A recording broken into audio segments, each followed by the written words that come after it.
Deeply divided along racial lines, despite no evidence of assault.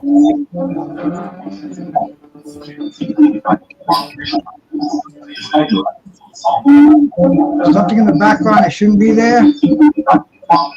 There we go. There we go. Good evening, everybody, man. This is Bruce Gas, Boxing, Jazz, and more. I got the whole crew up here today, man. I got the Skywalker Tim Witherspoon coming on a little bit now. I got the Skywalker Tim Woozy. I got Josh over there, man. My friend Josh 86 Boxing. I got Ernest Johnson down there, my brother.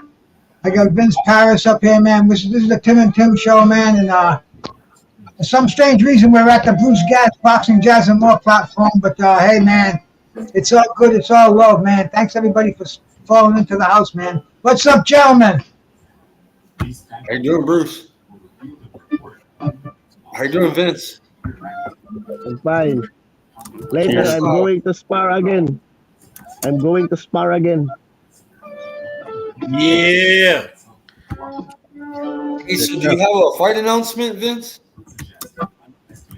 The final schedule is May 11th in South Korea together with Nietes because my opponent, they have tooth surgery. Yeah. Man, you getting pushed back again, bro? Yes, but it is okay. I already sent the contract and I signed. Vince, you sound like you got a McSmith microphone out there, bro. It's up, chopping up. How you doing, my bro? We got Tim Witherspoon Jr. just jumped in the building, too. And, hey, we got a lot of people that come in here, too, man. Let's shout them out, man. Skywalker, first one in here. Boxing Menu, bro. So shout out to you, brother. Michael Johnson, man. Shout out to Mikey out there, man. Daniel Berry's in here, bro. Shout out, brother. Tupac 13. Nando Lamas. Ernest Johnson, what are you doing out there in the chat? You're in here. Hey, man, sometimes you got to talk to the people some kind of way, right? Yes, sir. The Bud Files. Shout out to you, brother. Rodolfo Rivera. Low Clarity. Shout out, brother. Joseph Phoenix, man. Shout out, bro. And here we are, man. I don't know if are we on any of you guys sharing this on your platforms, man? Yeah. Yeah, we're live. Yes. We're live. I need some time to share mine. We got nothing but time over here, my brother Tim. I'll tell you, man. Anybody out there? I'm on these vape pens now. I bought them about 10 days ago, and I got a hell of a deal on the internet. I got these 200 gram pens for $40, man. Can't beat that. 2,000 milligrams, 2 grams in here, and I've been digging on them. I just ordered 2 more today. Rascalot, salute, man. I got the Santa Claus one. Rascalot. There we go. Everybody's on here smoking. Almost everybody. That's one of our rules. You gotta smoke, or you gotta be smoking tolerant. Wow. All right, I'm gonna smoke this air weed. You'll feel me. Smoke weed every day. You get the contact high over here, Ernest. Who are you kidding? Hey, man. That's funny.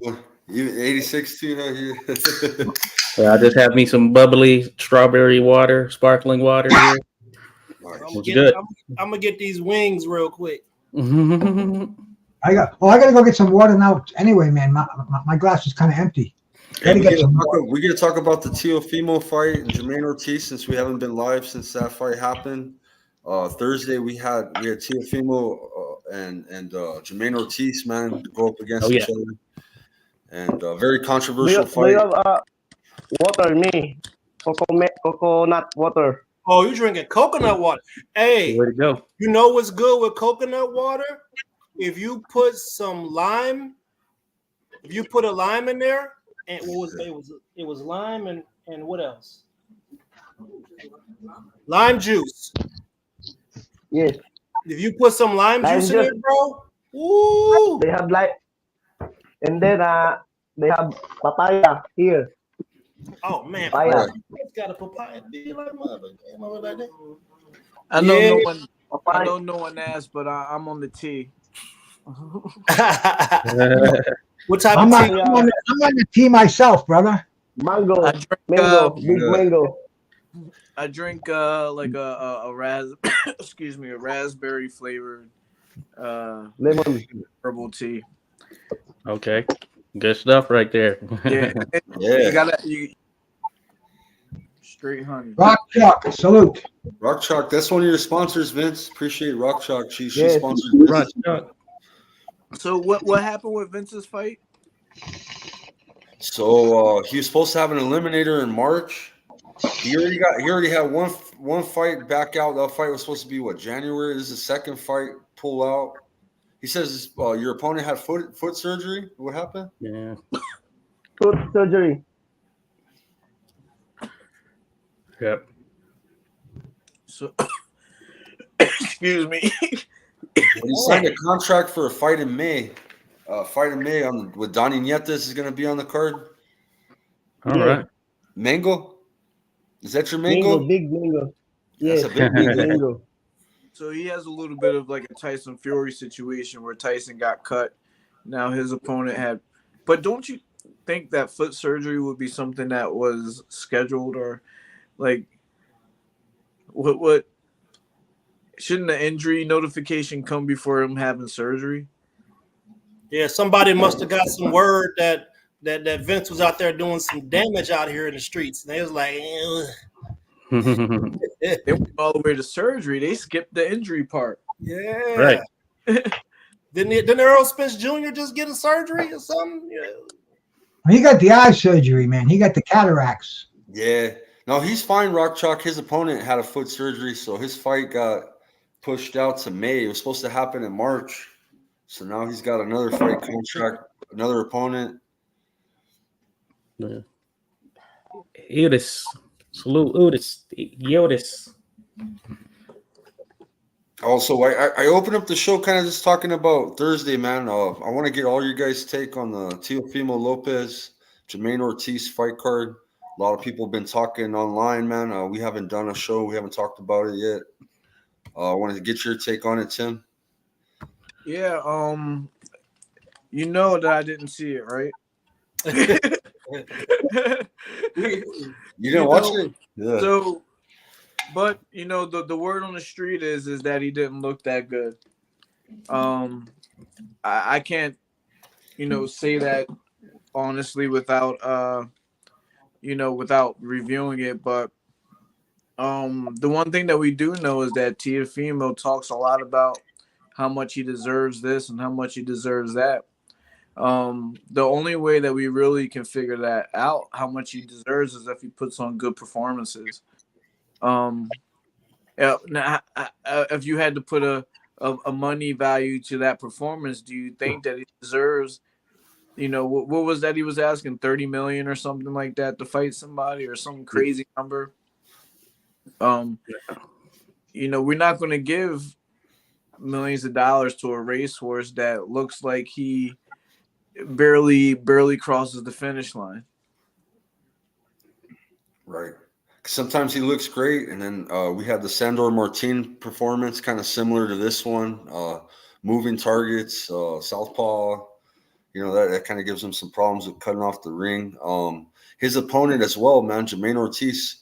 He was moving, but he wasn't throwing nothing. Like, there was no offense. It was just a lot of running. It was one of those deals. You know what I mean? And you got to beat the champ. And I do understand when it's a title fight, you gotta prove to be the champion. You got to beat the champ. So it was just one of those fights, man. Both fighters really. I mean, Theo wanted to fight. He was trying to run. Nobody really landed. No, he couldn't cut the ring off. So both parties were, kind of not too great that night. Right. Yeah, I think I don't want to direct anger towards Tio because at the end of the day, the judges are the ones who pick the winner of the fight. So I hear a lot of people saying Tio robbed somebody. No, it wasn't Tio that robbed somebody. It was the judges and whoever they're affiliated with. You feel me? So, but to be honest, I think Jermaine Ortiz came in with a hell of a game plan. He stayed southpaw the whole time. He was moving around the ring. He was tagging T.O.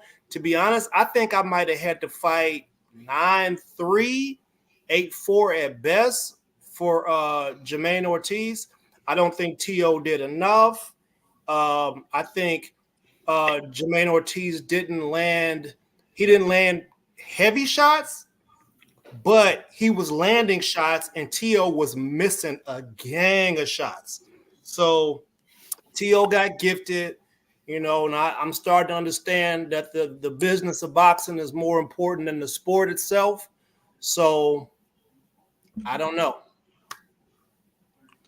But Yeah. So the way that I find out how he did is by asking you guys, who do you think a valuable next opponent for him is?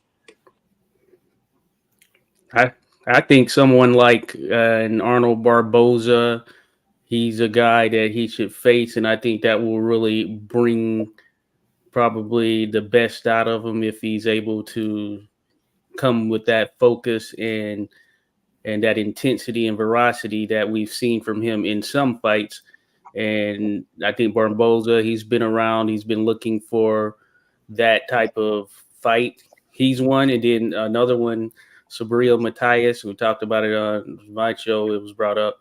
Matias is a guy who is not going to be bouncing around on the outside. He's going to be there ready for you. So if Teofimo is looking to engage, which he was with Ortiz, to the point of him being super frustrated, then Matias seems like the type of guy, he won't have to find him. It's just a matter of if he wants to step in there with a guy like that who is very much high risk for him.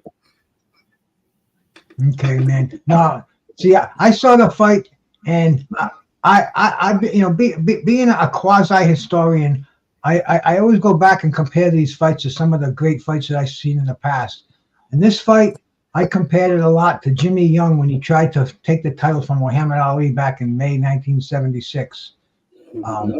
Jimmy Young just didn't put up enough effort to be awarded the heavyweight championship of the world. Muhammad Ali was off of his game, kind of like Ortiz was.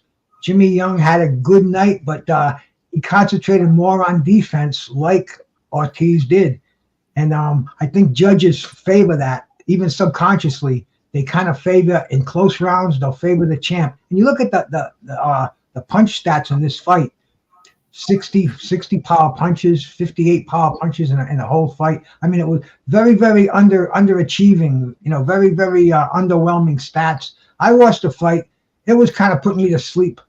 It was on late, which is kind of sucks for us East Coasters, man. We're more in tune. They said it was going to be on Thursday night. I figured 10 o'clock, that's a good hour to show it, and 7 o'clock on the West Coast, that's during the week. But anyway, it was on late, and the whole card was kind of boring.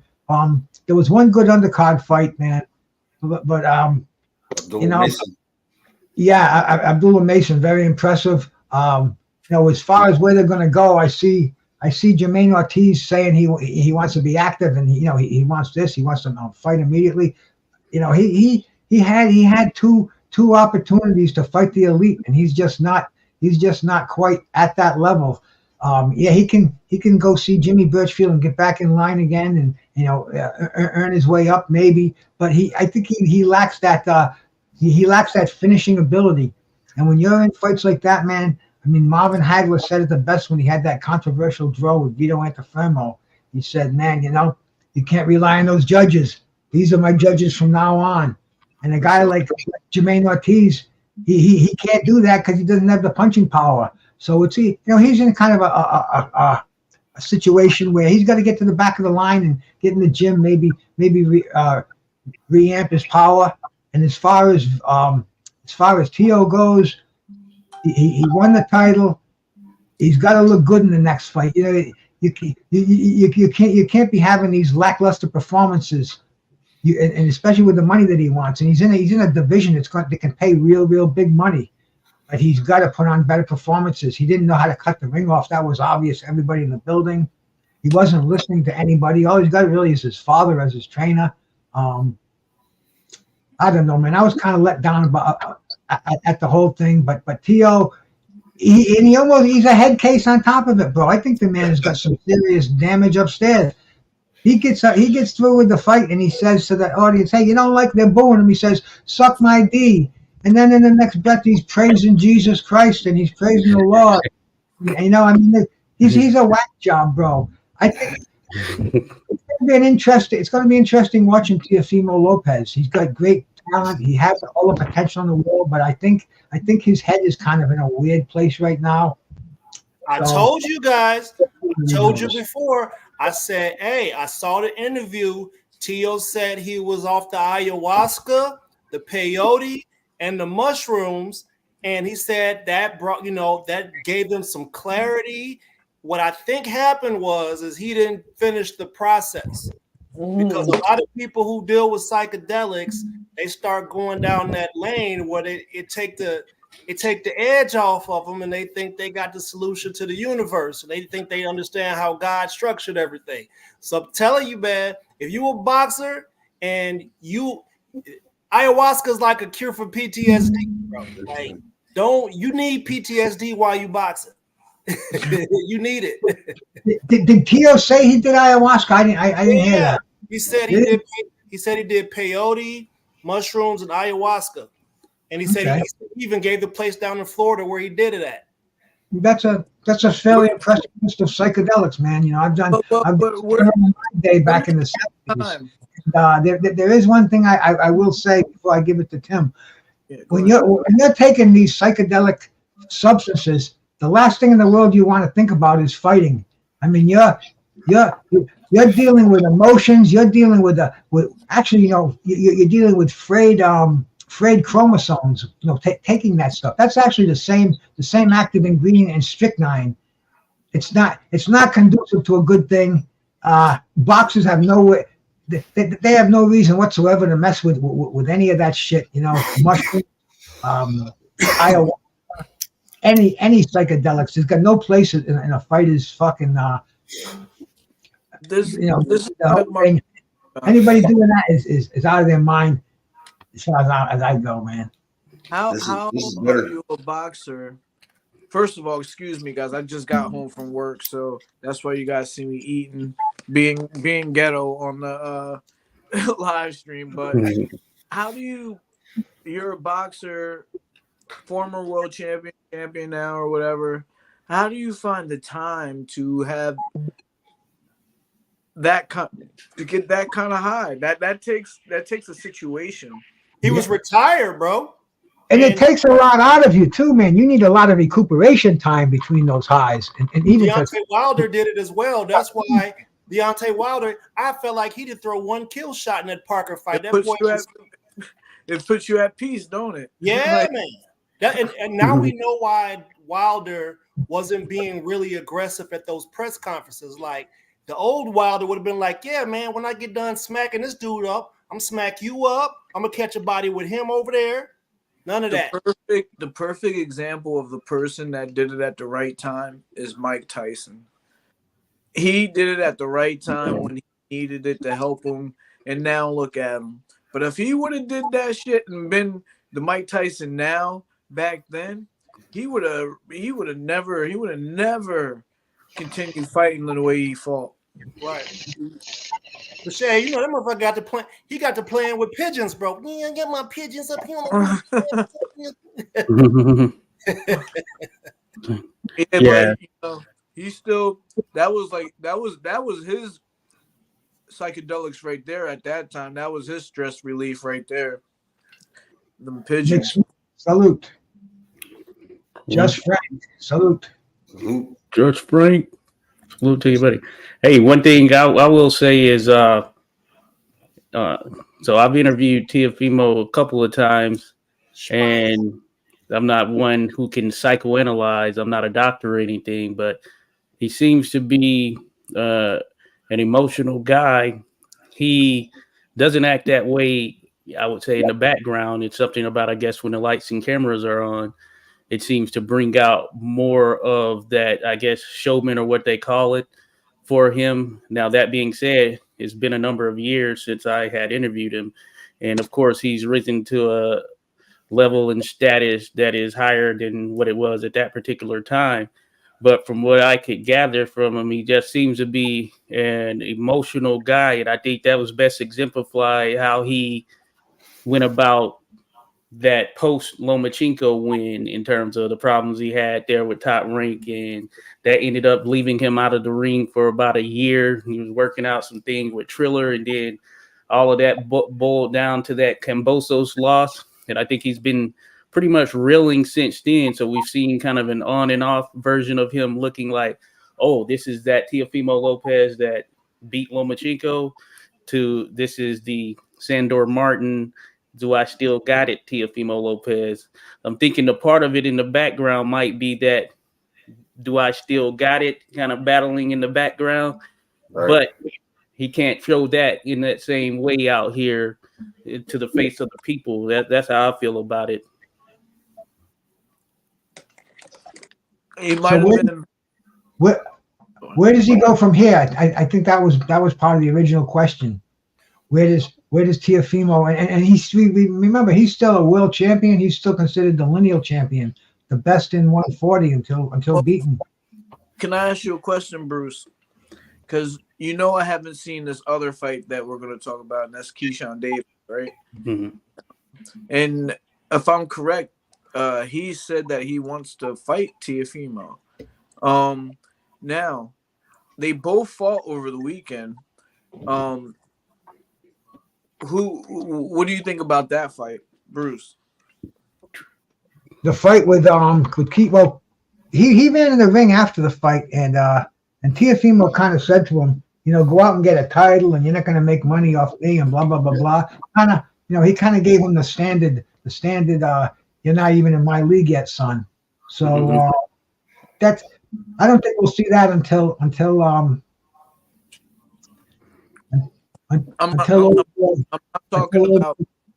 not talking about seeing it, because again, you're talking to somebody that didn't see both of these fights.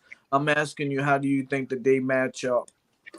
Well, different divisions right now, but O'Shaquie Foster looked real good, and he's still got some something to prove till he gets in that top 5 elite status.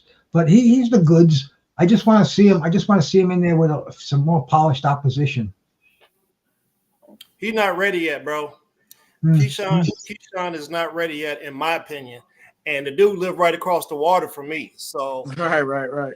He still got beef to settle Andy too. I like Keyshawn, but man, I'm about tired of people talking about everybody but who's in their own weight class. T.O., T.O. say he doesn't want somebody to run. He wants a world champion. Well, there's Matias right there. He's a world champion, and he definitely ain't going to run. But it seems like T.O. wants to have his cake and eat it too, but I don't know, man. I'd love to see that fight. That's a great fight. That's a great fight. I mean, regardless of whether people think T.O. is going to starch him or Matias is going to damn near catch another body, that's a great fight. They should make that happen next. And I don't know. I feel like the Ryan Garcia, Devin Haney thing, that's booty meat. You know what I'm saying? We want Rolly. Yeah, or we could go Matias and Barroso, or we can go T.O. and Barroso. Mm-hmm. Whoever got the belts, man, let's get it cracking. Yeah. What up, familia? Salute, Kui. Salute.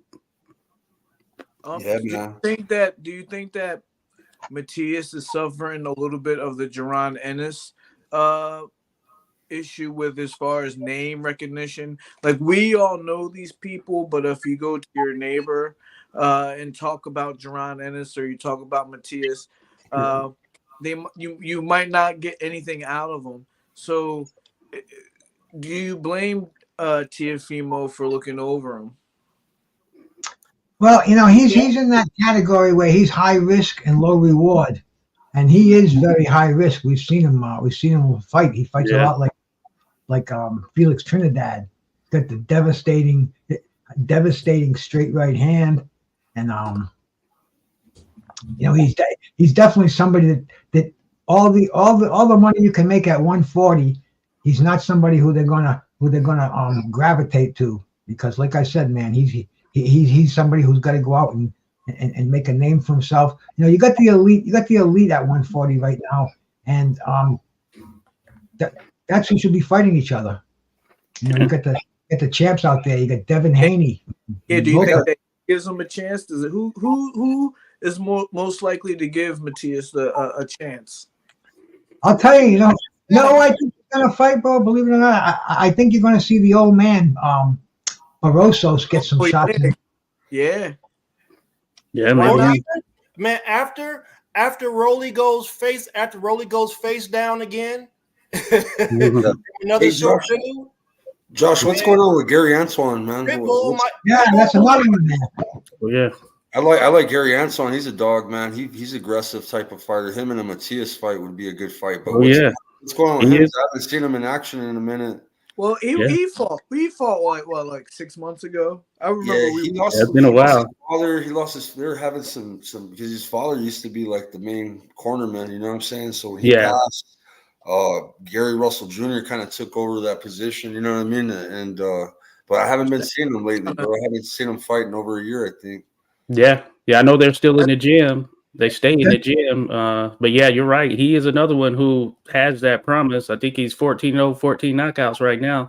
He would be a legit player. I know last time he fought, it was a card here at the MGM in Oxon Hill, Maryland, and he was the co-main. So yeah, ideally he's someone that I know would step in there with pretty much any challenger, but I think it's a matter of having that right.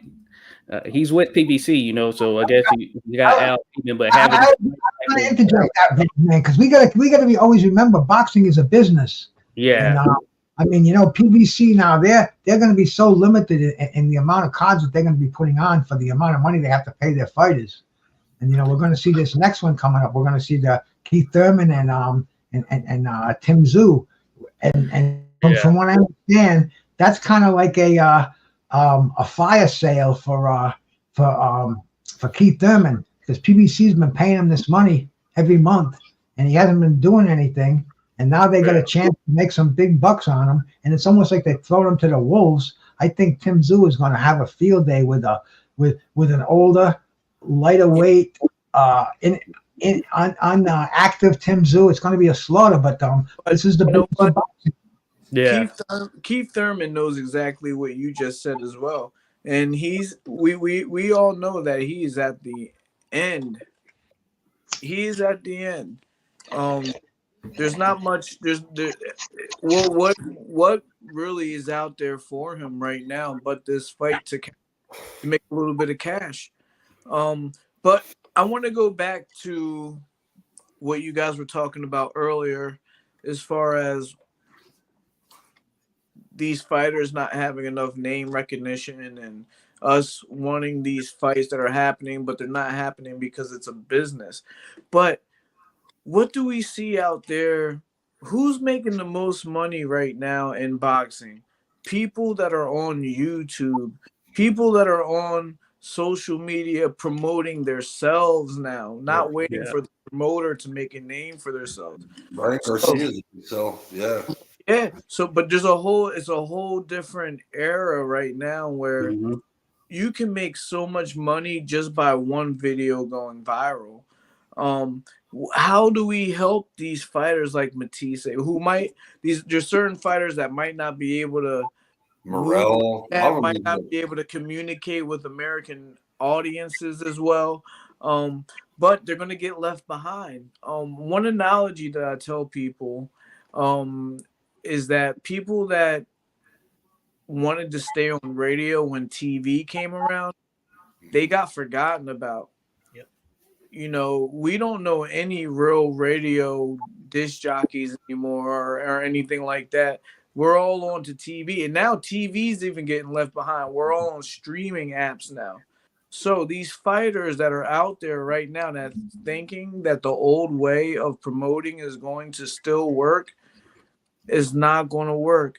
You can have 12 wins, 12 knockouts. If you don't have a video on YouTube, it don't matter right now. So how does the boxing community come together and realize that it's unlike any other sport? NBA guaranteed paycheck, MLB guaranteed paycheck, NHL guaranteed paycheck. They don't have to promote themselves. They got people coming to the locker room to interview them. People like us, man, we need to be the people that actually get a hold of some of these people that nobody knows about and maybe have a conversation with them on here. Maybe talk, do some videos and show some highlights of them, because in this boxing prediction leagues that we're in, a lot of the fights that are on the card, sometimes they're people that I've never heard or never seen of. It forces me to go and try to look for a video or two about them. And in some cases, you got to go back 3 years to find a video about somebody who's fought 3 times since that last 3 years, and you don't have there's nothing there. So they got to do their end and upload the information, and we should do our end and get these guys to come on and have conversations with us about what it is they really want, and just start putting pressure on these dudes. And to answer your other question, I do blame Teofimo, because nobody has ever done enough until somebody gives them an opportunity to fight. So it takes someone giving somebody who hasn't had a shot an opportunity. If that doesn't happen, then you become stagnant, and all you get is people doing what we got now. Yeah. So how do we get these fighters to believe in us? Because all of us on this panel have reached out to fighters and have gotten nothing back before. We every now and then we hit the lottery, we get a good person on here. But how do we get these fighters to understand, like, look, this is the future, this is the way that you got to do things? It don't matter how small the platform is, how big the platform is, you need that content.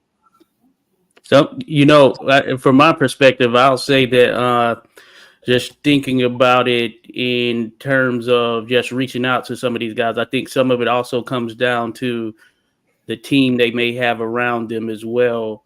For instance, I know that, for instance, there are amateur boxers out there who amassed a large following on social media, more so than some of these boxers who have been on television in televised fights on big networks, things of that nature.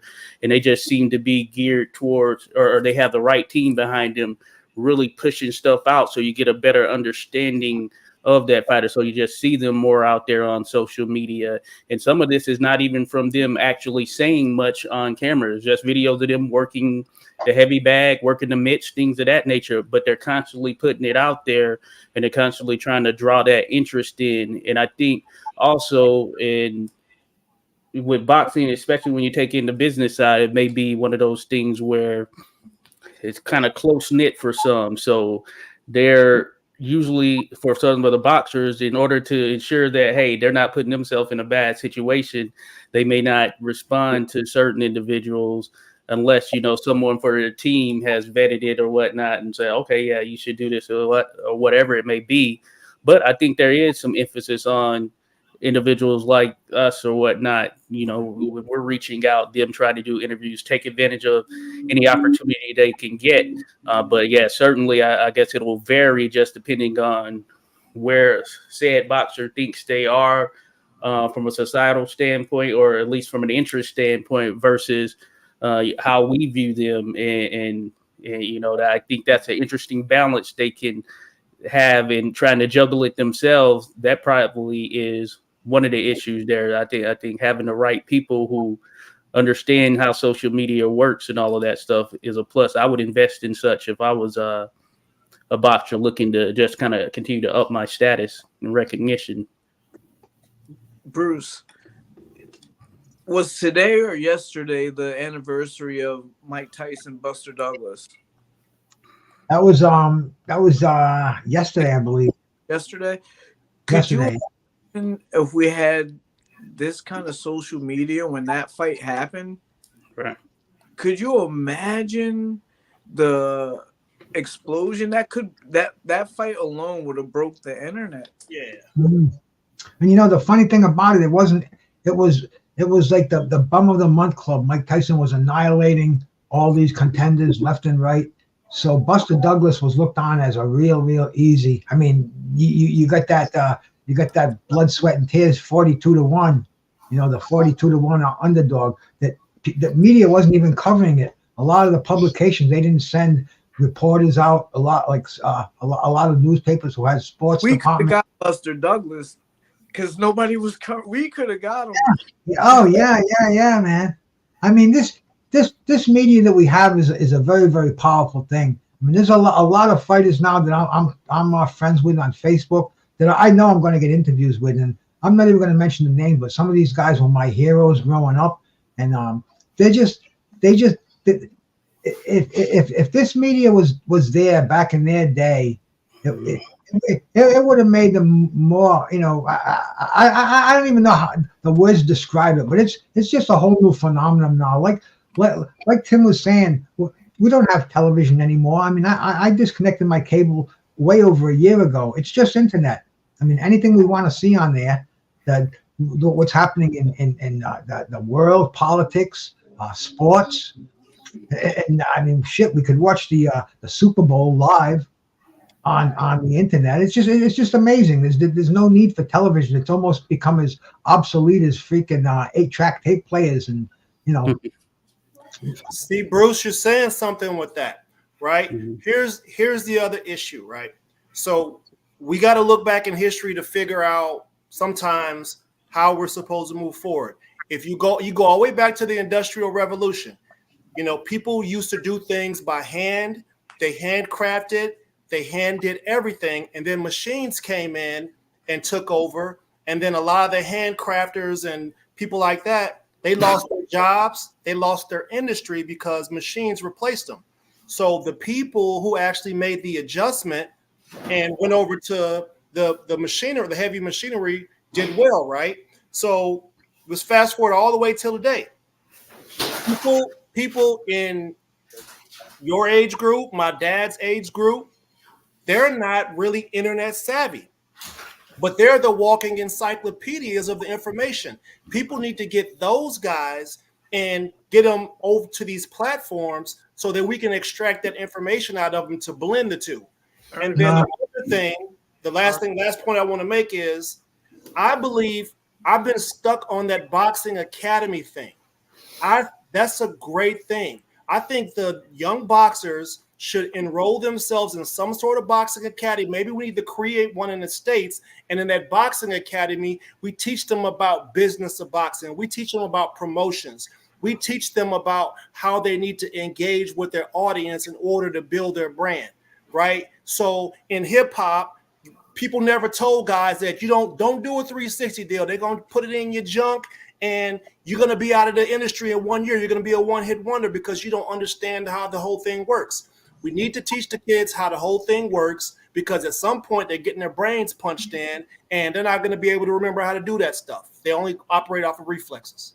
So I agree with the academy. I think that's a great idea. My issue with the current state of where we are right now is that we don't need to look to the elders as much as we can just talk into our phone, okay? And ask any question that you want to ask. You have to be smart enough to do that. I've come across I helped the gym in Camden, right? And I helped them get Camden, New Jersey is like a really like rough place in America. And I helped this rec center get heavy bags, boxing gloves, and all that. And I went there and I watched these kids work out. They got a kid there. They call him YouTube. You know why they call him YouTube? Because he came into the gym already knowing his stance, already knowing how to punch, already knowing what a slip was, pretty much already ready to almost spar because he was looking on YouTube. Right. That's why they call this kid YouTube. So for these boxers out there, we already see the blueprint. Jake Paul showed us. The Misfits are showing us. They're showing us how to do it. All we have to do is mimic them. Not me, but all these other fighters have to do is not so much shun these people, because a lot of Mhm. people are hating on these guys, the Ryan Garcias, the Jake Pauls, but they're showing you the future. They're showing everybody, look, boxing is not. You can't depend on Bob Arum, Eddie Hearn. They're looking out for their bottom line, their pocket.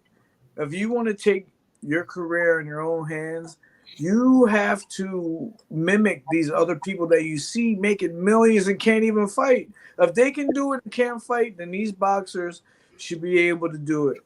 Right. They just got to learn how to do an algorithm. So you got to be smart a little bit.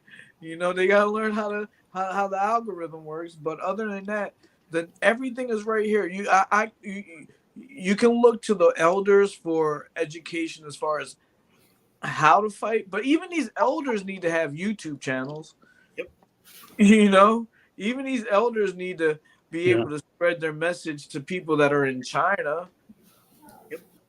Because the world is so small right now. I hate to be preaching, but these boxers need to not hate on these guys on YouTube, but actually learn that what they're doing is the future. Oh, I don't hate them, man. I really think that fighters are starting to realize that, man. Even the old guys, the old guys I talk to, I try to get the interviews, and it's like, we can do them by phone, but then I'm like, we're in the age of the internet.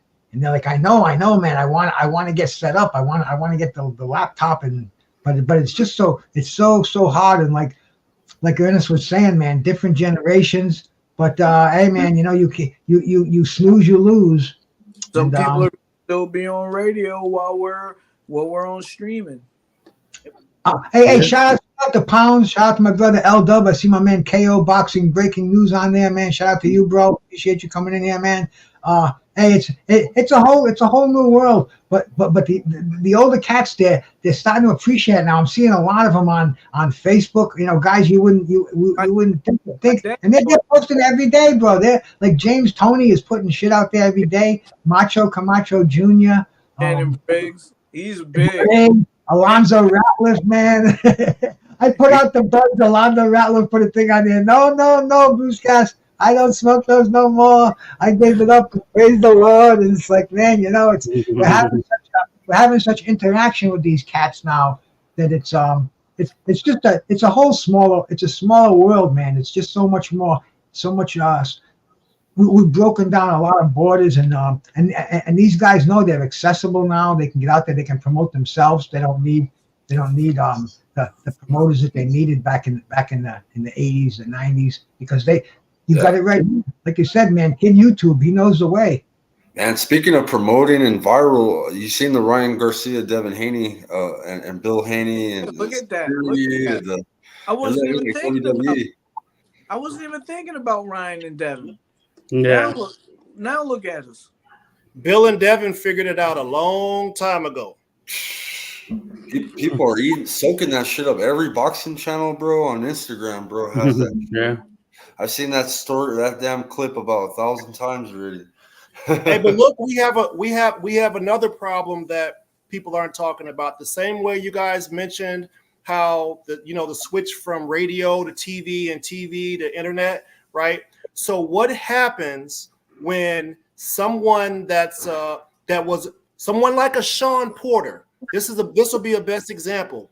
When a Sean Porter decides to make the move to be a YouTube boxing analyst or a person that has a podcast, you find yourself competing with people who already have an enormous audience, right? You can only funnel so much attention into different directions. So it's hard to actually pick up some boxing enthusiasts or whatever, because they're going to the known brand versus what we have here.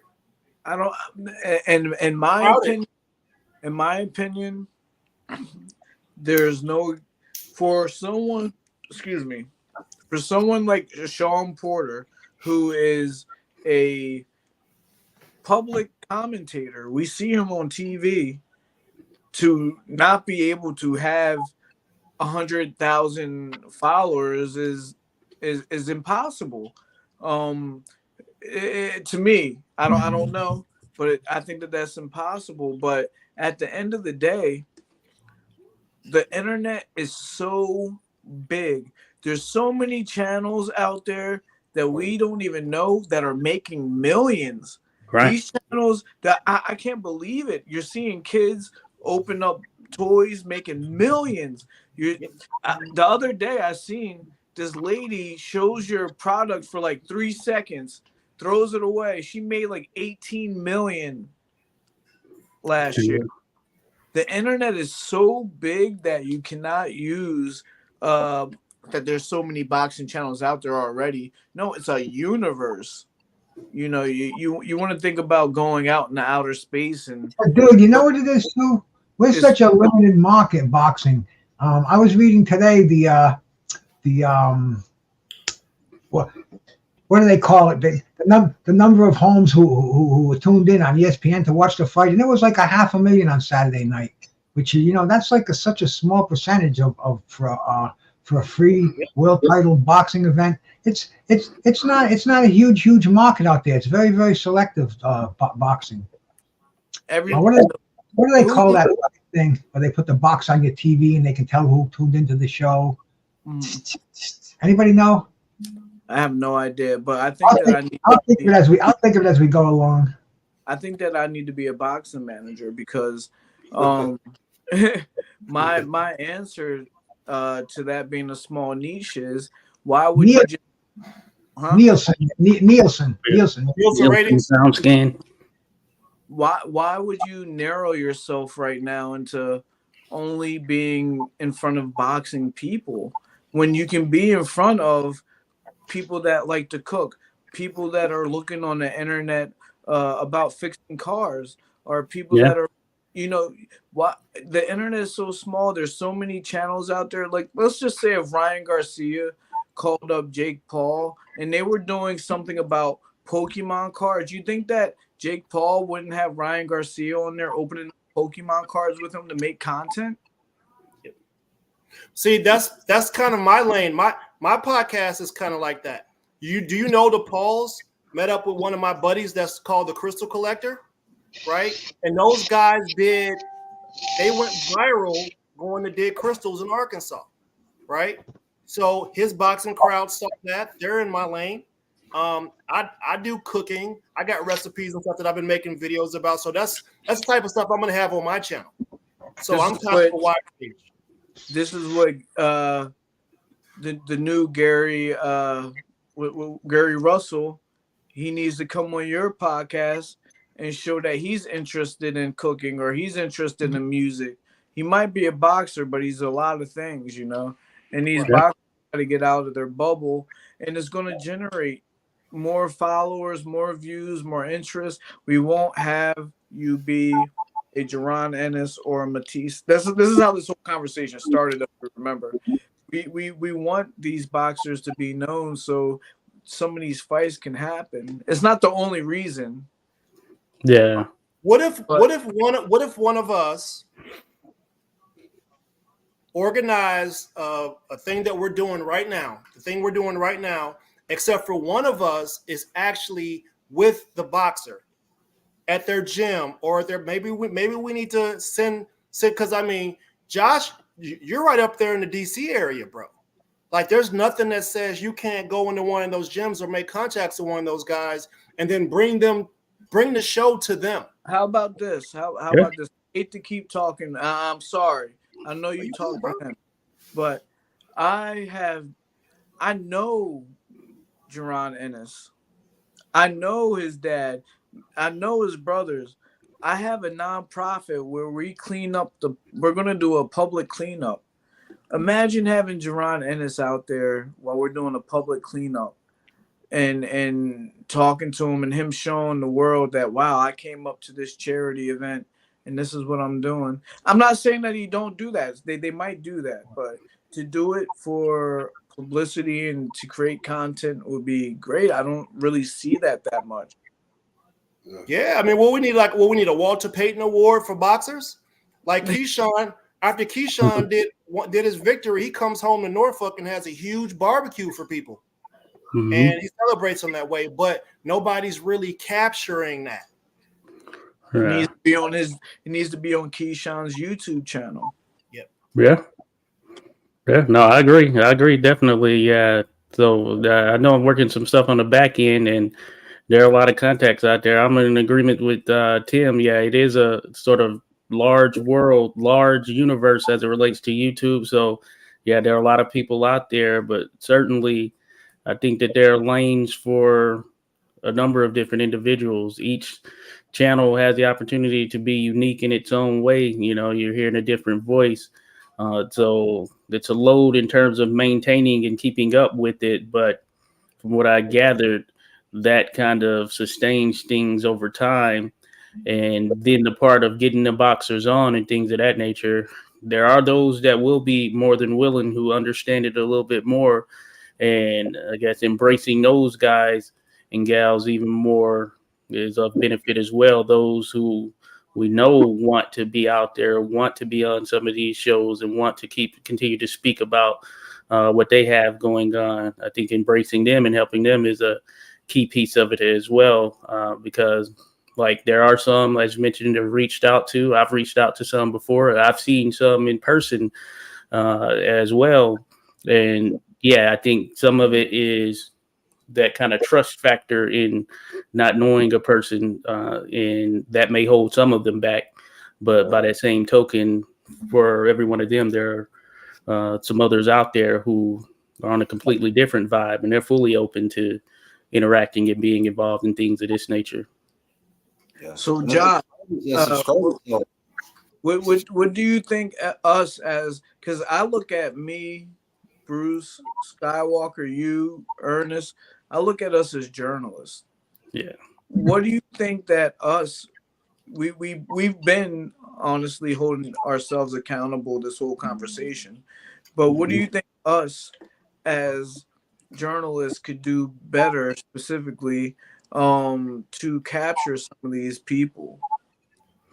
You know, that's a good question. I think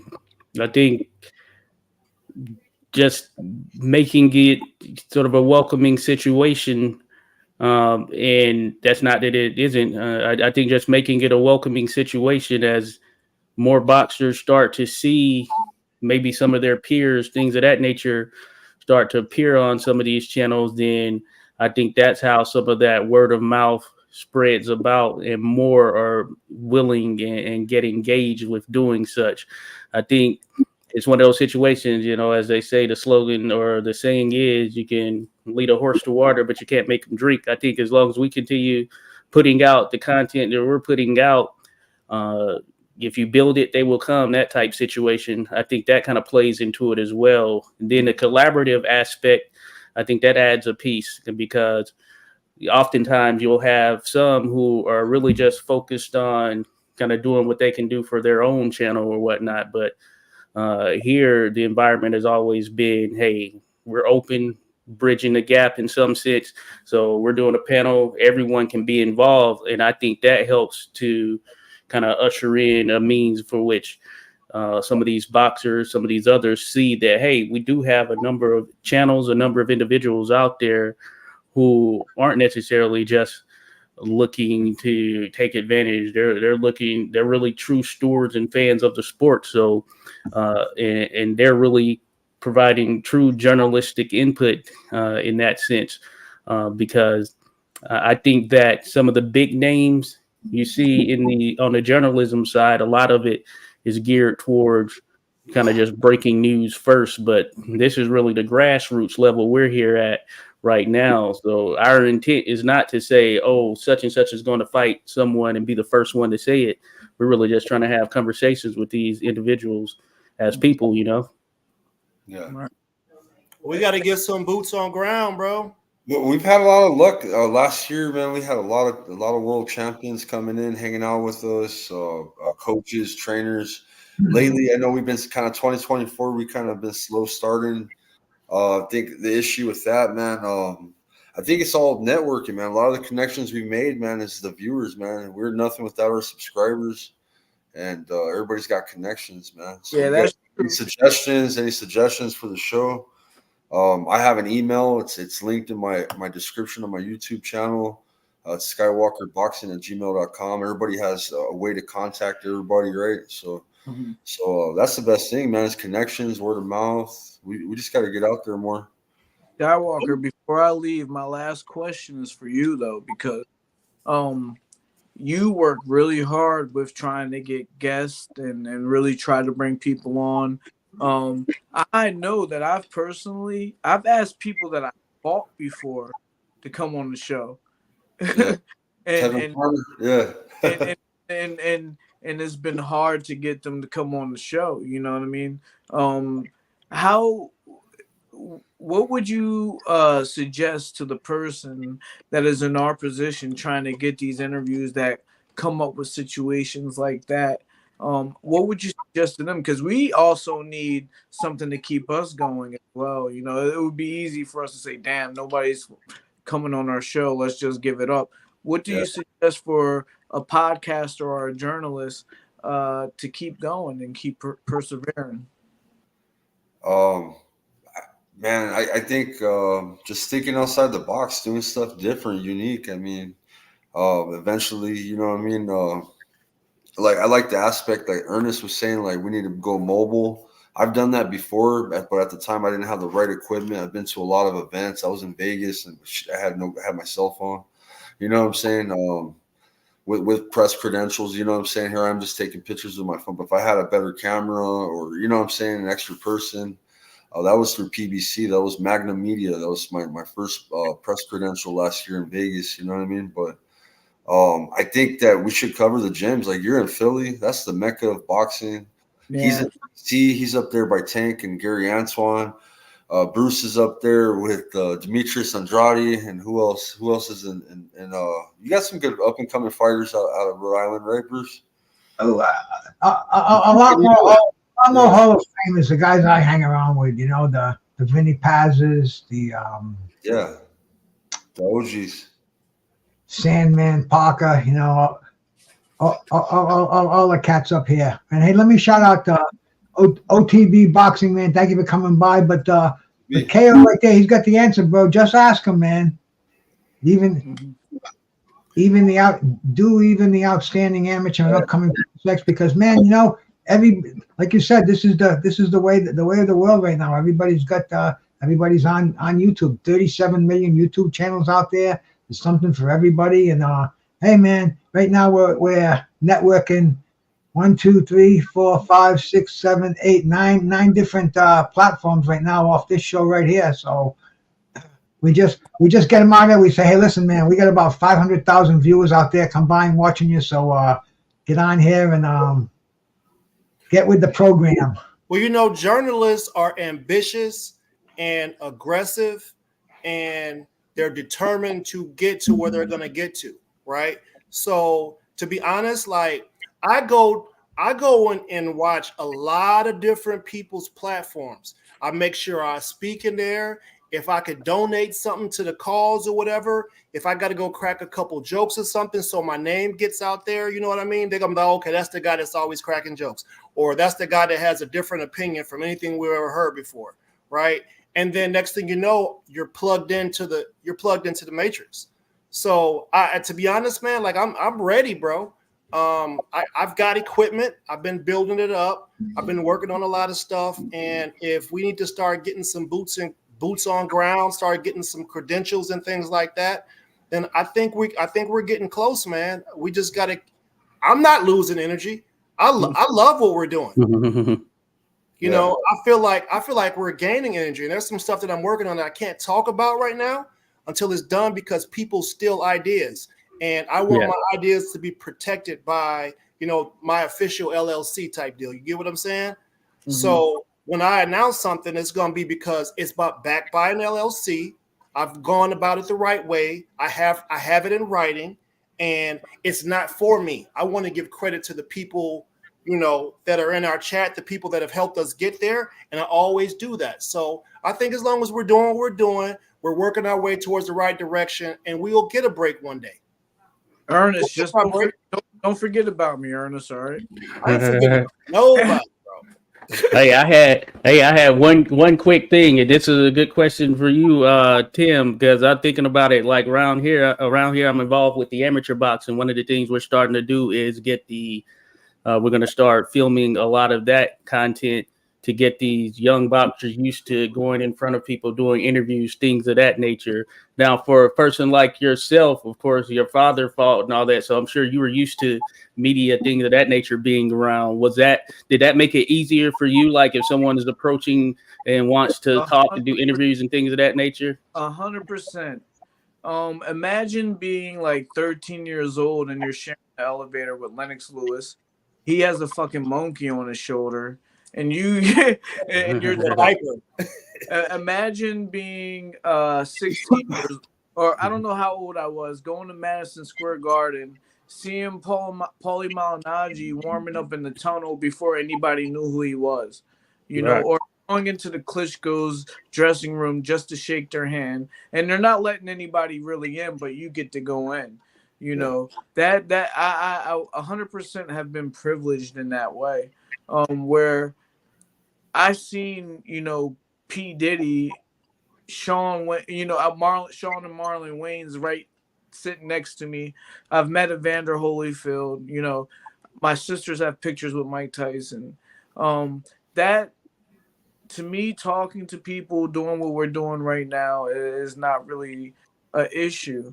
What I want people to understand before I leave is that TV is over. TV is over. So it doesn't matter if you know these people or you don't know these people. We are just one click from talking to them. Yeah. We are just one click. Now, for somebody like me who is not really out of the ordinary, for them to come to my gym to have a documentary about Joe Frazier, or I have pictures of me with Muhammad Ali. I understand that. Privileged beyond belief. But what I want other people to understand is that these people are just as close to them as they are to me now. Yeah. Back then, when Muhammad Ali was only doing talk shows and things like that, that's the only time that you could see him on ABC, NBC, boom. Now you can click and type in the name of the person that you want to watch. But if you yourself, the individual, doesn't understand that that's what people are doing now, and every business owner should understand this, that it doesn't matter if you're Home Depot. When people are looking for screws and they type in screws, Home Depot better come up first. Yeah. So when people are looking up top 10 boxers, top this, or just even a southpaw boxer, let's just say that southpaw boxers, you better be on the internet with that in one of your descriptions so you can pop up and people can see who you are. That's the main, and I love this conversation that we had. We didn't really even get to talk about a lot of fights, but us five right here on this panel are just talking about the future and how things are going to be ran from here on out. It's not, the TV is done, guys. Yeah. I haven't seen Saturday Night Live in fucking 20 years. Yeah. I haven't seen Saturday Night Live in 20 years.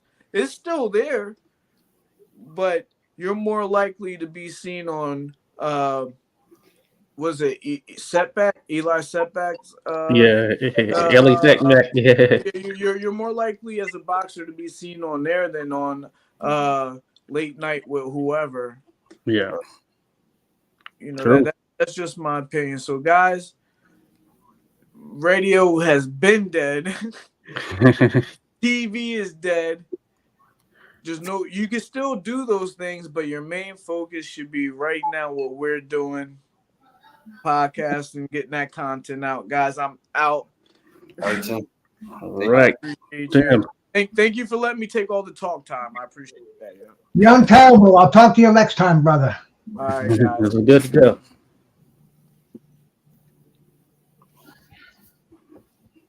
Good stuff.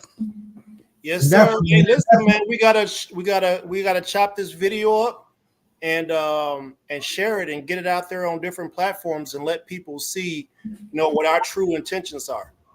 You know, Oh, each yeah. of us have our own opinions. We talk about the boxers we like or we don't like, but ultimately we're here for the sport. So when some boxers see that, perhaps they want to come over and have a little chat with us. You know, it's only going to help us. It's only going to help them. And when they find out that, you know, we're trying to build this brand to be able to help sponsor and get people attention they need to be able to make it, it's a mutual partnership, mutually beneficial partnership. Oh yeah. My brother Soul Rebel out there, man. Thank you for stopping by. A1 Hoop Zone, salute, brother. Anybody wants to come up here, man, if you want to keep us up here for a bit, I dropped the link. You're more than welcome to come up here and let us know what's going on, man. Just a bunch of clowns kicking back up here, man. I think we ran out of things to talk about because there were no major fights this weekend. We had the Teofimo and the freaking Ortiz fight. I think everybody is sick of that fight, man. I'm not going to watch it again. I want to forget it ever happened. It's the way boxing goes. This was a terrible decision. It was a terrible fucking performance by Teofimo Lopez too. So, I mean, the fucking thing is gone. Let's move on. What's happening next, man? The Oshaki Foster and the Abraham Nova. Yeah, this would be a good one. coming up, man.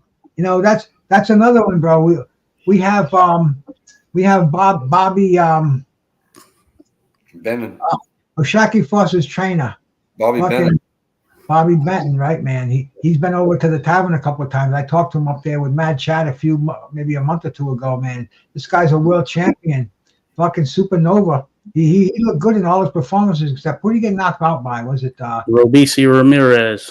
Yeah. Ramirez, right, man, right? And I said earlier, Robesi's the boogeyman in 140. So hey, man, it's going to be an interesting fight. It's at Madison Square Garden on Friday night. Friday night at the fights, man. That's what we all like. And you know, Madison Square Garden, they're going to start it at a reasonable hour for us East Coasters. Yeah. Yeah.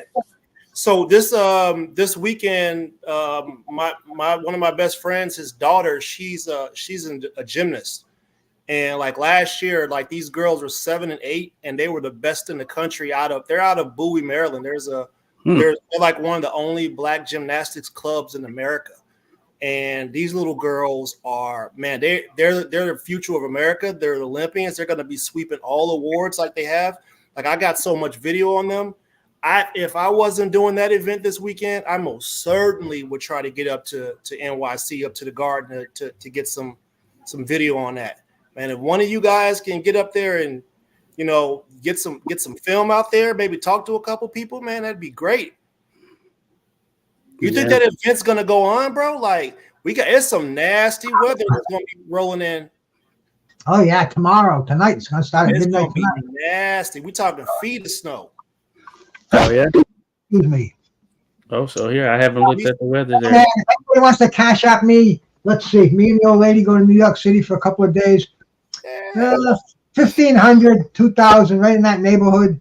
I'll be glad to film the whole thing for you, bro. It'll be live and in glorious color on Bruce Gas, Boxing, Jazz, and more. We can stream it to all our brothers and sisters platforms that we're doing this out on. And that's the only way you're going to get my ass to New York City, especially with such short notice. Yeah. I'm the cops to harass you about that green dragon. Hey, the green dragon. I've got the smorgasbord in front of me, bro. I got the legendary green dragon right here. I've got the vape at my disposal, and of course, man, the old standby. Nothing better, right? The Toka 2. And every one of them within arm's reach, my brother. I wouldn't be able to get on here and do this shit without my little vice over here. The only mind-altering substance that enters my body. No ayahuasca anymore, man. I hadn't done that shit since the 70s. You don't want to lick the toad, bro? I've done that, bro. Hey, Bruce, 420, we're going to be getting stoned watching Ryan Garcia and Devin Haney, bro. 420. Oh, yeah, man. 420 for sure, bro. You know, I did a show last year on 420. It was fucking great. I had, let's see, I think, Get This Smoke was on there with me for almost the whole show. And a bunch of fucking stoners popped on there, and we just fucking we talked about the holiday that it's probably the biggest holiday since I've been in existence that I've seen created. And I've seen like Martin Luther King created. I've seen President's Day, which is next weekend, created. And I've seen so many of them, man. So many holidays. But compared to 420, they're all in the back seat, man. 420 is my day. I don't know, man. I got Juneteenth. Yeah, Juneteenth just came around. I don't know. You know what? I feel like somebody needs to talk about Jack Johnson. Well, maybe not us, but one of you historians. Y'all need to have a conversation about Jack Johnson this month, because Jack Johnson was a damn vigilante. He went out there and he beat up old white dudes. He caused a riot across America, and he was out there having interracial relations out in the public, just making everybody mad. And he was one of the greatest heavyweights to do it. Why ain't nobody talking about that? Oh, I've had a number of conversations on him there, Ernest. Yeah. If you check my channel archive, I've had a number of Jack Johnson conversations. I've done a Juneteenth for Jack Johnson show. I'm into the history of the sport, really, to be honest, from that time frame. So we're talking late 1800s, early 1900s. So I'm all for that. Definitely Jack Johnson. We want to have a discussion on him again, and I've had a number of them, and I'm always down for it. Want to do a panel discussion? Send me a message, because I want to talk about that pipe he was laying out there, bro. Yeah. I'm usually talking more about the boxing aspect, though. But yeah, he has some wild stories tied to him for sure, though. But you know, to be honest, boxing is really, it's a tribal sport. People from their own countries, they go with whoever's from their country. People from their, our panel is very fairly diverse, and we don't really pick and choose based off of identity. We pick and choose because we love the sport, but the sport is not like that. The sport is based off of race. It's based off of, what my man say, I ain't gonna lose to no flat-footed Mexican. Keith Thurman called an Australian dude a flat-footed Mexican, bro. Like, he knows that that's gonna get a rise out of people. And you get people hype about some stuff, they're coming in. You can't say anything bad about Australians, because they coming in with the boomerangs ready to bust you upside your junk. You can't say nothing about the Mexicans, right? You can't say that. There's a bunch of people you can't say nothing bad about, because they got tribes that's coming after you. So, we should talk about those things except for indigenous people. They don't really seem to have boxers out there. Yeah, there's Thomas, my brother. Shout out to you, my man. Hey, look at that album that's hanging above my shoulder, man. Miles Davis, Jack Johnson. You familiar with that? Mm-hmm. Awesome jazz fusion album by the legendary Miles Davis, man. In fact, one of the songs on there is named. In fact, the whole album is about boxers. There's a song on there called Jack Britton. There's a song on there called Archie Moore, and there's a song on there called Davy Moore. So this who's Miles Davis. That's a whole topic by itself. A guy made an album. He fused jazz and boxing together.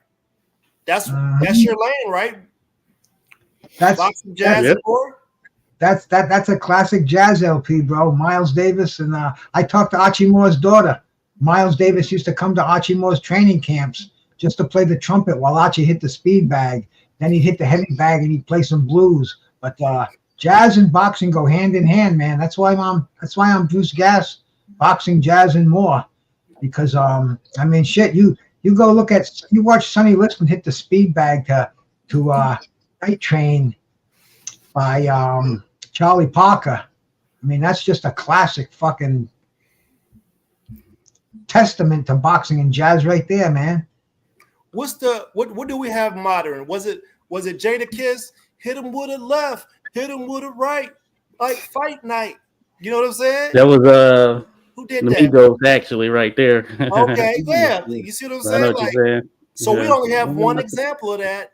And well, I put my earbuds on every morning. I go for a walk a couple of miles, and and I hear a lot of boxing songs in modern music that I didn't even know existed, man. I heard one by Dire Straits, Mark Knopfler, Sonny Liston, and the Big Bear, and I'm listening to it, man, especially with the earbuds on. You know, that's all you hear. I'm like, listen to these fucking words, man. He's talking about the man who nobody knew the day he was born or the day that he died, and you know, My and song so has a famous song. Yeah, they have a Bobby Chacon song, man, by David Lear. It's pretty nice to talk about him knocking out people. Yeah, that's what's up right there. Yeah, there's some out there for maybe sure. a Warren Zevon song too, man. Hurry on home, boom boom Mancini's fighting Bobby Chacon. That was fucking famous when I was growing up, man. Well, you got somebody got to remix that and put some EDM or something like that behind it. So these Nah, you young got- guys, You don't even have to remix it, man. This is cool stuff. You ever listen to Warren Zevon? I mean, he did one famous song, Lawyers, Guns, and Money. Everybody knows that song. And Werewolves of London. it sounded like you said Warren G. No, Warren Zevon. Just hit the east side on the LBC. Sweet Oh, yeah. Stories by Dave Lear and Bobby Chacon. There you go. Oh yeah, that's respect right there. Yeah, bro. It's on Spotify. Yeah, it looked like Spotify, Dave Lear, Bobby Chacon.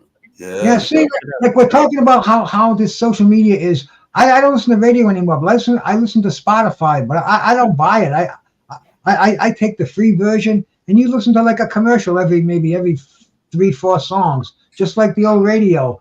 But that's the power of social media, and they're making do with people like me, the majority who listen for free, but we listen to the commercials. And man, I'll tell you, I'm dying to get a fucking Discover card, bro. All I'm hearing is Jane Oliver with her Discover card, and I had believe me, man. I don't do commercials, bro. I don't do commercials. I paid for the subscription. I can't do commercials.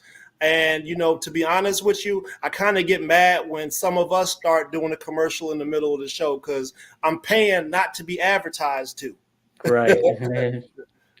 Well, I mean, that to me, that's how boxing originally survived. That's how they thrived with sponsorships and with commercials. There was no pay-per-view. I mean, there was pay-per-view for select few fights, but mostly it was boxing surviving on Budweiser fucking advertising and Pizza Hut in the later days, and then Jose Cuervo. I mean, great sponsors. They had even Taco Bell was sponsoring boxing. It was a popular sport. Rolex was sponsoring Chevrolet. It was fucking hip, and that's how we got to see the fights, man. Because I used to buy a lot of Budweiser back in the day, and I mean, we'd make sure we got a pizza delivered. So if boxing can go back to commercials again, I'm all for that. I'll suffer through 60 seconds every couple of rounds for get boxing back on. And who's going to pay for it on YouTube? They got to go out and get some kind of sponsorship too.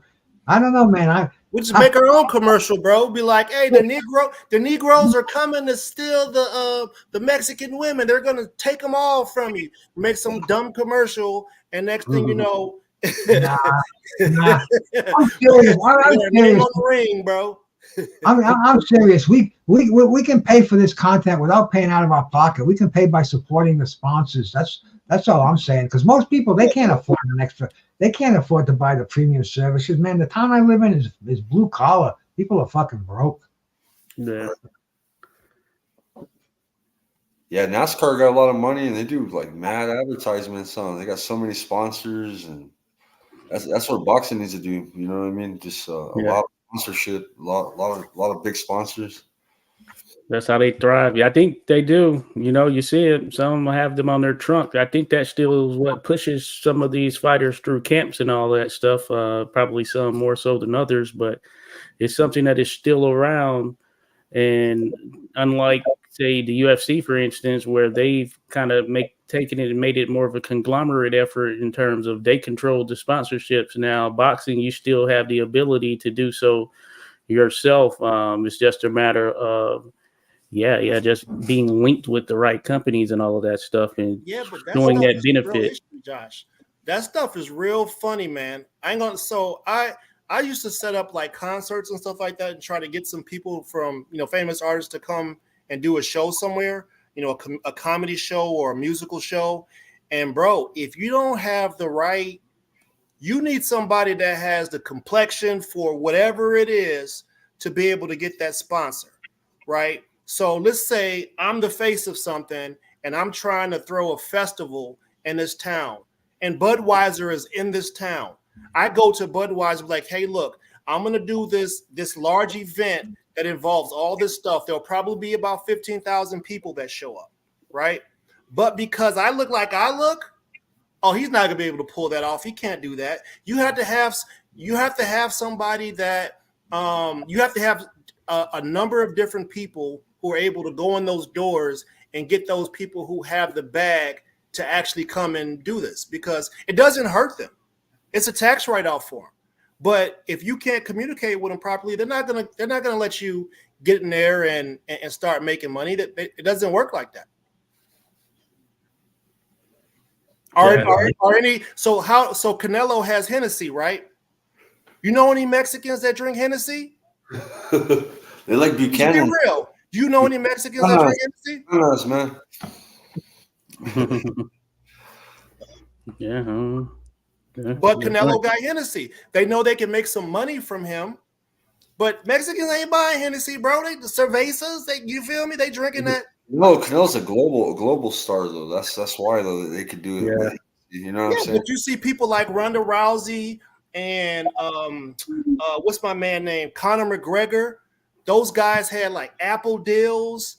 Like you see certain types of people getting enormous sponsorships. There's the girl who was the track star from University of Kentucky. She ain't won shit. She finished 4th or 5th in the Olympics or in any race that she went against them Jamaican girls or anybody from the USA, and she has a $2 million deal with Puma. And there are girls that are beating the brakes off of her, and they can't get sponsorship. It's hard to break into that. It's hard to get sponsorship, man.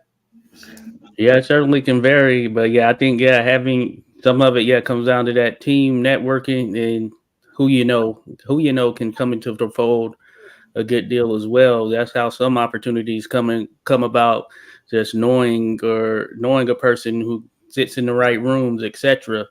So that is an aspect of it, I'd imagine, as well. Bruce, you know any young ladies that got that good cleavage? I mean, Maybe. You see what I'm saying? Like, those are the people we need to send and holler at them sponsors. I don't know. I don't know, Ernest. I'm not quite following you, bro. What I'm saying is in order to make your way into industry, you need to be in with the sponsors, like Josh was saying. In order to do anything big or large on a larger scale, somebody has to put up the bread. Well, that all helps big time, but you got to be a hustler, bro. You got to work your ass off nonstop, because, like I said earlier, you got 37 million fucking YouTube channels out here. If you want to succeed on here, you have to have something for all of them. With us boxing, we're a small market. We're nickel and dime. We're not going to get a lot of people on boxing platforms, and it's just the way it is. I don't do this to get sponsors or to get money. I do this because I love boxing and I love talking about it. And that's the only reason.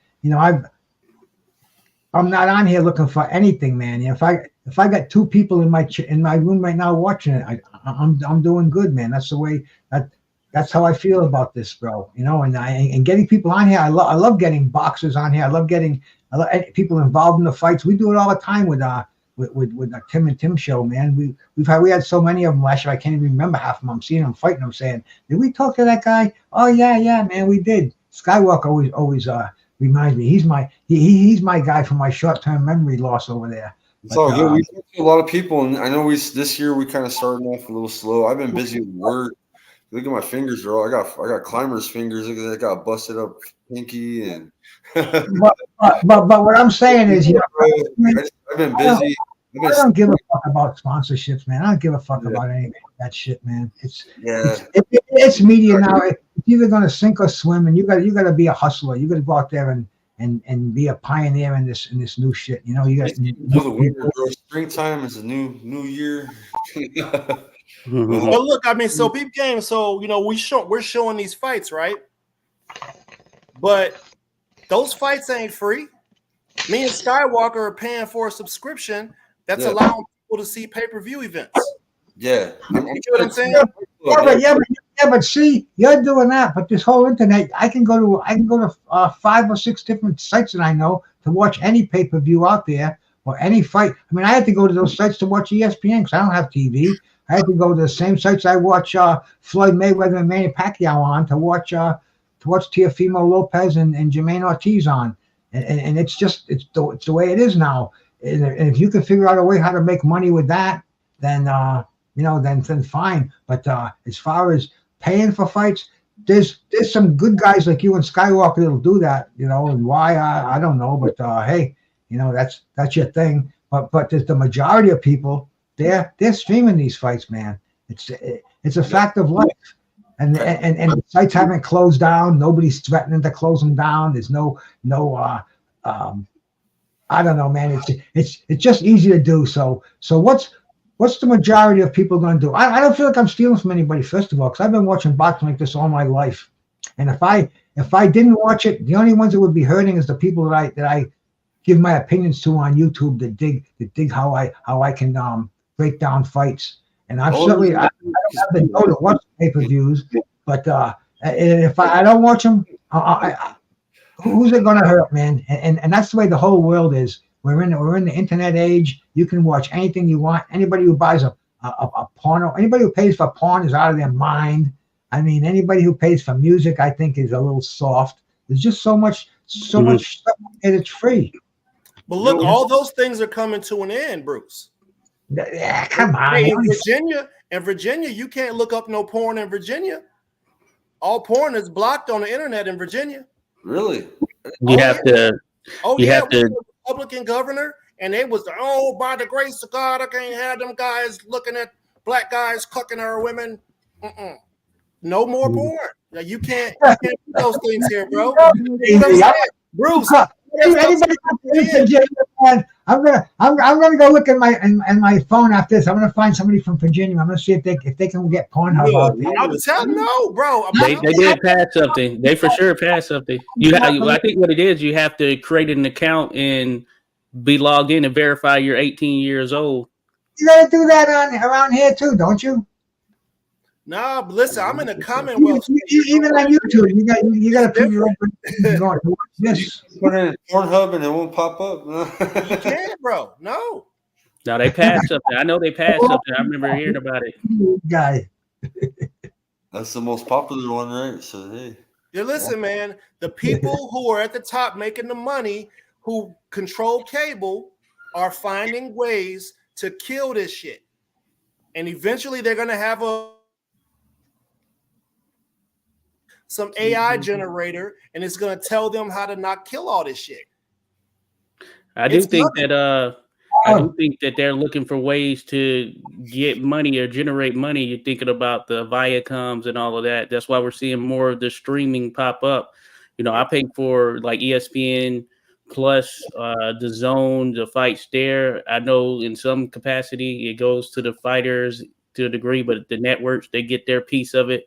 Then the sponsors are providing funding and all of that stuff. But certainly at the end of the day, I know that they're looking for a financial gain. So I think we're going to see more of these. Well, we've already seen some of the big companies push towards streaming. Paramount Plus, freaking Apple TV Plus. You got so many pluses out there that you can't even name them all. But streaming is essentially replacing cable. You're talking ditching cable. I ditched cable back in like 2011.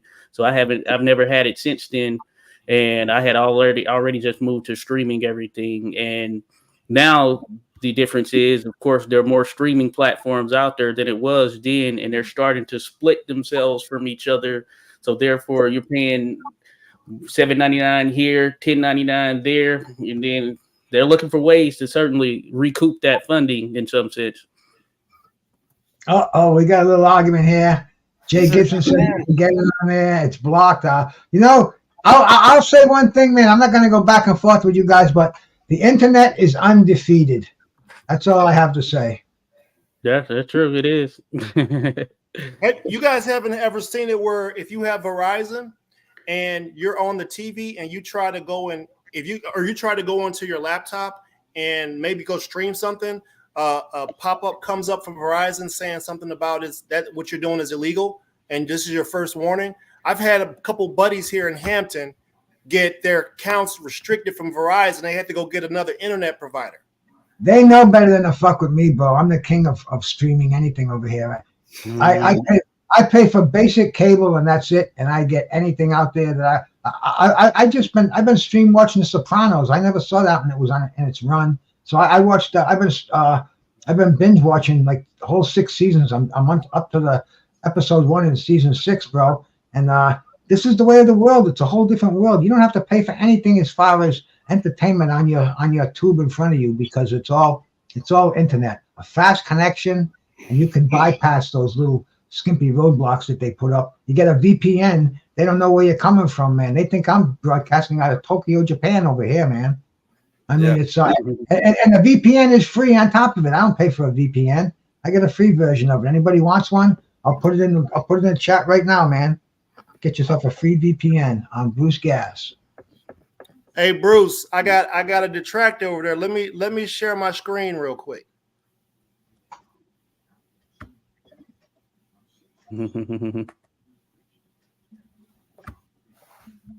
All right, let's see. How do you share your screen? I think you can do it, man. I think you can do it. All I got to do is let you in. Okay. Don't put no porn up there, though. I'm not. Can you read that? Can I read it? Wait, hang on a second. Let's see here. You have to make it a little bit bigger on your end. Gibson. I don't think I can. What does it say? Go ahead, read it. Dear user, as you may know, your elected officials in Virginia are requiring us to verify your age before allowing you access to our website. While safety and compliance are at the forefront of our mission, giving your ID card every time you want to visit an adult platform is not the most effective solution for protecting our users, and in fact will put children and your privacy at risk. In addition, mandating age verifications without proper enforcement gives platforms the opportunity to choose whether or not to comply. As we've seen in other states, this just drives traffic to sites with far fewer safety measures in place. Very few sites are able to compare to the robust trust and safety measures we currently have in place. To protect children and user privacy, any legislation must be enforced against all platforms offering adult content. It goes on, but basically this is what I was just saying. Yeah.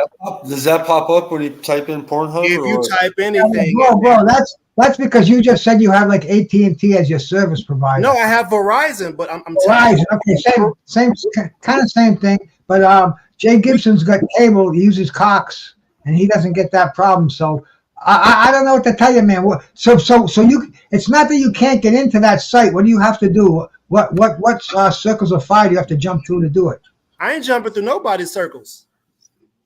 Ain't no FBI guy about to come kick down my door talking about I was looking at tweenies and I got somebody's granddaughter in my computer. I don't fuck around, bro. But no. Well, not you, but let's say your next door neighbor. What would he have to do to go on? Oh, as a part of the legislation, I think you have to upload your driver's license to verify who you are and that you are the age that you are. Hey, what you trying to? Hey, Jay, I you think got it's like that in Montana too. Driving down the street and you're renting a movie, right? Was Jay that? got some explaining to do. He said, man, I'm gonna give my driver's license and everything up to look at them BBWs. But I think it's like that in Montana. But I heard about it as well through that Governor Youngkin, because he has a lot of policies that he put in place in Virginia. You know, I'm not far from there. My girlfriend, her mom's lives in Virginia. So, yeah, he put some different things in place. But I think it's like this in Montana and maybe some other states as well. So I knew what you were talking about there. Hey, it's Jay, man. Jay said he said, I don't, man, they need my social security card. You feel me? Like I got three forms of identification because I gotta go look at their nasty. Man, I can't get rid of it. I go to some of the sites that I go on, and they have fishing things that send you there. I got, if I even when I go on the boxing stream sites, I'll click the thing on, but then I'll to try to get the screen bigger, it'll have a fishing sheet on there, and it'll send me to a porn site. I'll have to get out of there and go back to the boxing, and they only put like a maximum of two of those fishing screens on there. So sometimes you got to get out of them twice. But yeah, man, porn's the biggest thing on the internet, bro. Porn is like fucking multi-billion dollar industry on the internet. I don't know how, because who the hell pays for it? Well, see, that's the thing, though, Bruce. Who paid the legislators to say it was okay for it to be available everywhere? Yeah. Somebody had to give them people some bread to open that up, because it was never like that before. You had to go out the country, out to one of them weird places, and go in there and see somebody with some one of them. What's the dude name that the guy that's got the red suit on? He's in Marvels and the two swords. Deadpool. Yeah, you gotta go in one of them places, see one of them Deadpool looking motherfuckers, and hope somebody don't snatch you up in the back. Jay Gibson, my brother, really, man. Hey, I think my man Duke is Duke down in Virginia. I'll give him a buzz after the show's over. I don't know if he's Virginia or South Carolina. He's in one of those states down there around clustered up. But I don't know, man. That sounds really, really imposed. That sounds like the government is just posing their will on you. That man. China does the same thing.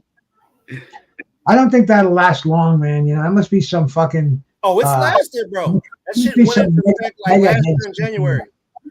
Well, I don't know, man. While this Youngkin guy is in there, maybe. There's about 1 million porn sites out there, man. There's not just Pornhub. There's a fucking zillion of them, and I don't know. I don't know what to tell you, bro. But, I mean, I'm not looking for it. I don't need it personally. I'm married. Yeah. Well, I've been married for 30 years, and I'm their best customer. No, I take that back, man. But anyway, I'm gonna look into that, man. That's interesting. I'll have to get my buddy Reggie Owens to look in on that for me too, man. He's an advocate on your basic freedoms. Yeah, it's only in certain states with certain. Yeah. That's bullshit. People who want to go the extreme route, Totally ridiculous.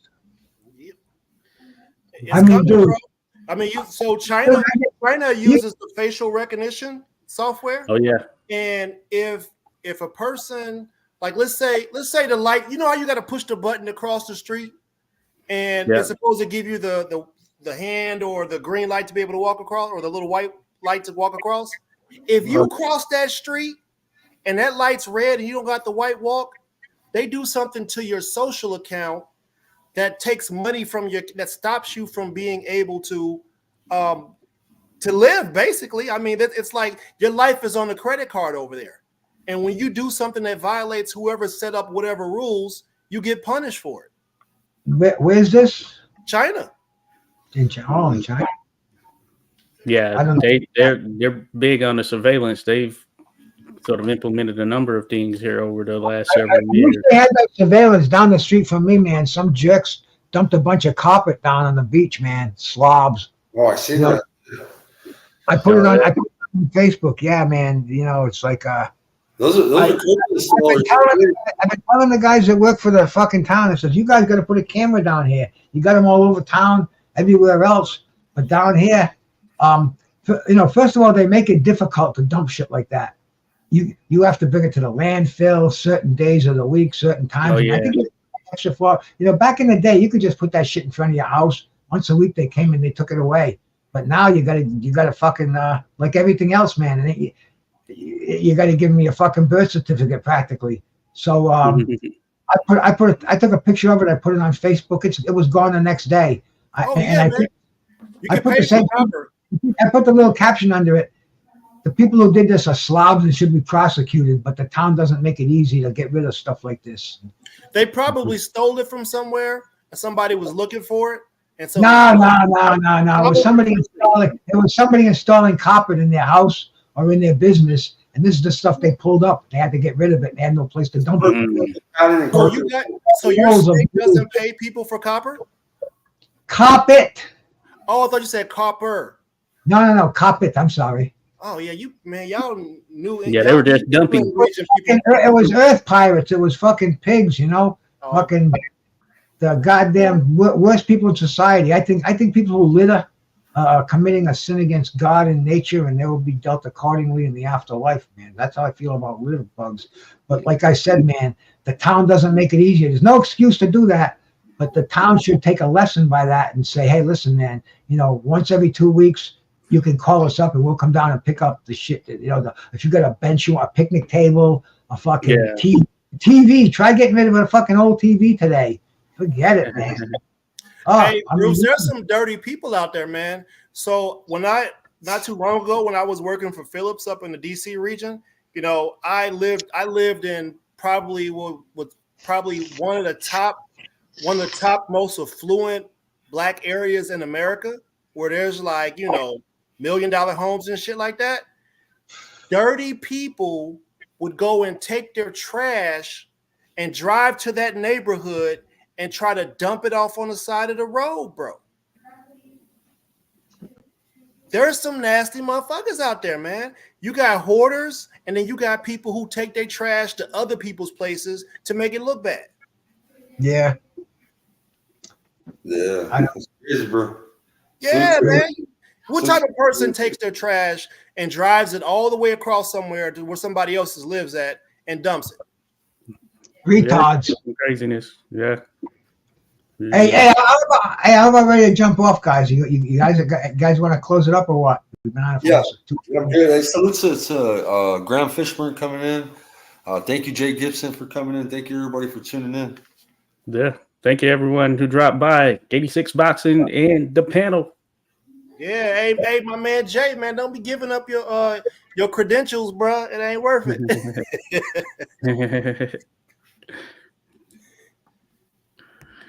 Cool, guys. Yeah, it was good boxing talk tonight, man. We'll get together Sunday. Work on a guest. All right. Who did this video? Is it Bruce or is it you, Skywalker? Bruce did. I had a problem with my StreamYard today. I don't know. I think I need to pay for it again. That's probably why.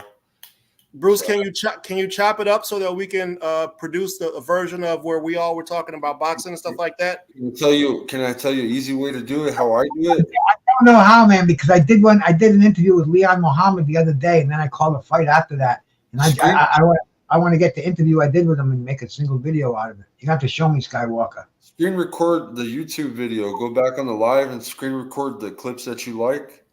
You know what I'm saying? He uses it like an AI software type of deal where it cuts clips, but I like to do it personally because sometimes like his software will have me looking away or some shit. I remember on one video I told you, Josh, and his catches good clips, but it'll throw out some where I'm like looking away or has someone looking somewhere opposite. Or drop that one in there. Check it out.